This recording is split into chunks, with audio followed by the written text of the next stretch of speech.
આમ આદમી પાર્ટીના કટ્ટર અને ઈમાનદાર નેતા રાષ્ટ્રીય સંયોજક શ્રી અરવિંદ કેજરીવાલ અને શ્રી મનીષ સિસોદિયા ઉપર ભાજપે લગાવેલા શરાબ કૌભાંડ બાબતે દિલ્હીની રાઉઝ એવન્યુ કોર્ટ દ્વારા સંપૂર્ણ નિર્દોષ જાહેર કરાયા, જેને લઈને આજરોજ આમ આદમી પાર્ટી ધોરાજી ઉપલેટા ટીમ દ્વારા ધોરાજી જનસંપર્ક કાર્યાલય ખાતે હર્ષોલ્લાસ સાથે મીઠાઈ વેચીને ફટાકડા ફોડીને કોર્ટ દ્વારા આવવામાં આવેલા નિર્ણયને આવકારી ઉજવણી કરવામાં આવી. TV7 લાઈવ ન્યૂઝ સાથે રિપોર્ટર મનીષ રામાણી.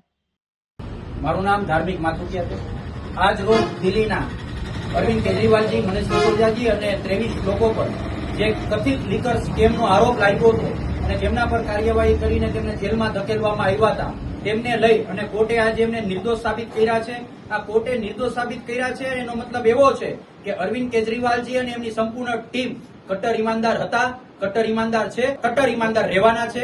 હું આપણે જનતાને કહેવા માંગુ છું કે જ્યારે પણ ભારતીય જનતા પાર્ટી વિરુદ્ધ કોઈ લડત આપે ત્યારે ખોટા કેસો કરીને એમને જેલમાં ધકેલવાનો પ્રયાસ આ દુષ્ટ ભારતીય જનતા પાર્ટી કરી રહી છે. પરંતુ હવે જનતા જાણી ગઈ છે. છેલ્લા ઘણા બધા ચુકાદાઓ એવા આવ્યા છે કે ખોટા કેસો કરીને સલવાડ્યા છે, પણ જ્યારે કોર્ટે એમને નિર્દોષ સાબિત કર્યા છે. આ કેસમાં પણ એવું જ બન્યું છે.